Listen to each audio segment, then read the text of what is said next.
Good morning, Sanctuary family. It is Tuesday of Passion Week, and we're going to continue our walk through the life and times of Jesus leading up to Calvary. We find that on Monday night, Jesus spent the night in Bethany.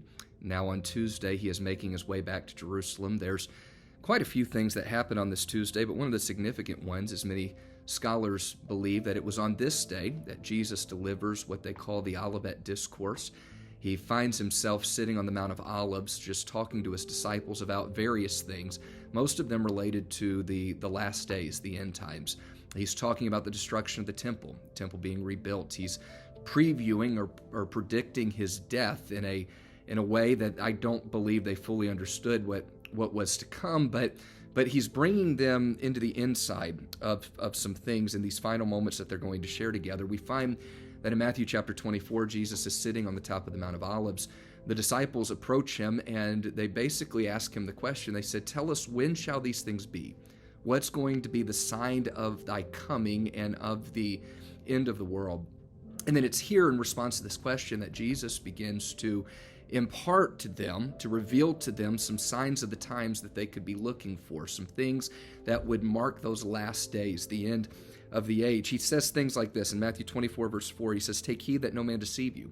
For many are going to come in my name, saying, I am the Christ, and they're going to deceive many." He says, you're going to hear of wars. You're going to hear of rumors of wars, but don't be troubled, for everything that you're going to see has to come to pass. This is not the end yet.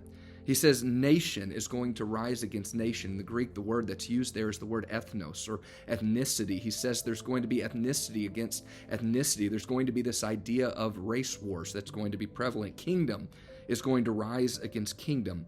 There will be famines, diseases, earthquakes in various places. All these are the beginning of sorrows. He doesn't say this is the end. He doesn't say you're halfway through. He says this is just the beginning of sorrows. Verse 9, he goes on, "They will deliver you up to tribulation and kill you. You'll be hated by all nations for my name's sake. Then many will be offended. They'll betray one another. They'll hate one another. Many false prophets will rise up and deceive many." And he culminates all of this in verse 12 when he says, "And because lawlessness will abound, the love of many will grow cold." I can't imagine what it must have been like to be the disciples hearing this as they asked the question, but I don't know if they were quite ready for the answer that they would get, as Jesus paints this incredibly bleak picture of what the last days would look like, of things that we could expect to see. What's so interesting, and it's not just true of the nation that we're living in today, but what's so interesting is as we read through Matthew chapter 24, this is really a picture of our culture, of our society, of where we're living today. And so we find that Jesus is setting this up, that this very bleak picture of what we could expect to see as the end of time was drawing near. But I'm so grateful that the prophecy doesn't end in verse 12.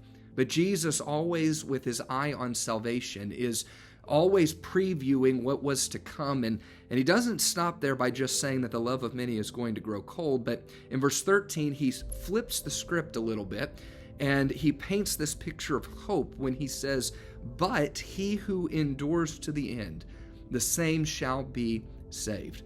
Yes, all this incredibly negative stuff is going to happen. Yes, there's going to be wars and famines and diseases and earthquakes, and you're going to see all this incredibly negative things, scary things, things that would make you grow fearful. But he flips it and says, "But if you can endure, if you will stay faithful, then you are going to be saved." And then he takes it a step further in verse 14 when he says, "And this gospel of the kingdom will be preached in all the world as a witness to all nations, and then will the end come."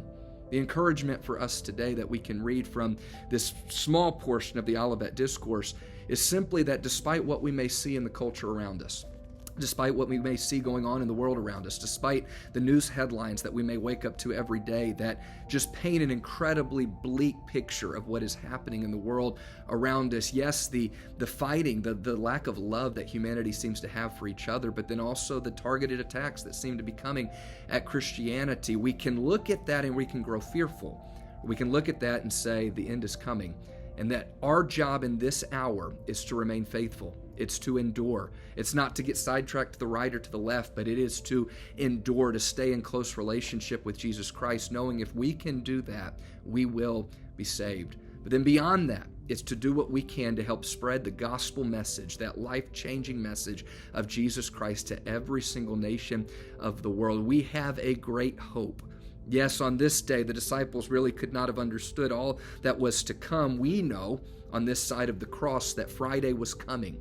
He was going to pay that price. But even beyond that, we're grateful that Sunday was coming, that he wouldn't just stay in the grave, but that he would provide the hope of a resurrection, of a new life for all of mankind. So be encouraged today. Our job is to endure, to stay faithful, to keep close to the cross and close to Jesus Christ, because the end is coming. And at the end of time, we have the hope of a blessed eternity with Jesus Christ our Savior. God bless you today. We can't wait to see you at the sanctuary again soon.